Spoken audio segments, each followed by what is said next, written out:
पंजाब के ज़िमनी इंतखाबात में अवाम तहरीक इंसाफ के लिए अंपायर इंपोर्टेड हुकूमत के साथ हैं। इसके बावजूद इलेक्शन हम ही जीतेंगे। इमरान खान का इस्लामाबाद परेड ग्राउंड में जलसे से खिताब, बोले अल्लाह को जवाब देना पड़ेगा।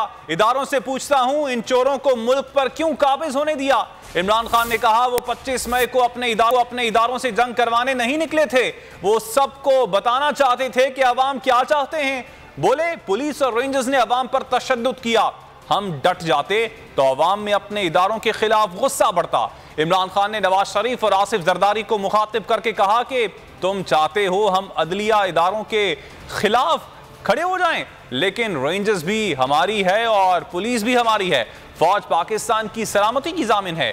इमरान खान का कहना था कि इंपोर्टेड हुकूमत ने अवाम और इदारों को लड़वाने के लिए पुरअमन एहतजाज को तशद्दुद से रोकने की कोशिश की। जमहूरी हक पर डाका डाला गया।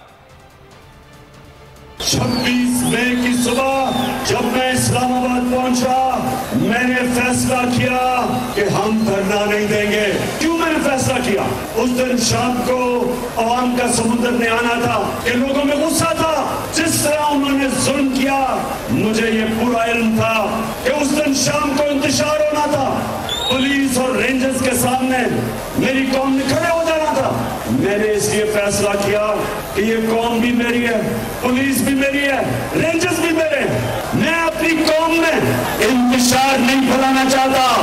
मुझे पता तुम्हारी कोशिश क्या, तुम ये चाहते हो कि हम अपनी फौज और अपनी अदलिया के सामने खड़े हो जाए। चेरी ब्लॉसम सुन लो, आसिफ जरदारी मुल्क की बीमारी सुन लो, फजल रहमान डीजल सुन लो। तुम लोगों का जीना मरना पाकिस्तान नहीं, हमारा जीना मरना पाकिस्तान में। हमारी फौज, हमें जरूरत है ताकतवर फौज की। पाकिस्तान में हमारी कौम निकली हुई है और आपको इदारों को एक पैगाम दे रही है। अभी भी वक्त है कि इन चोरों से इस मुल्क को बचा लो कि हम सबके हाथ से गेम ना निकल जाए। इन चोरों को ये कौम कभी तस्लीम नहीं करेगी। मेरा आज पाकिस्तान के इदारों से सवाल है कि कैसे आपने इन डाकुओं को हमारे ऊपर मुसल्लत होने दिया। जो अदलिया है, जजेस से अल्लाह पूछेगा कि मैंने तुम्हें इतना बड़ा मुकाम दिया, क्या आप ताकतवर को कानून के नीचे लेके आए या नहीं, वो पूछेंगे आपसे। सब्सक्राइब करें और बेल दबाएं ताकि कोई खबर रह न जाए।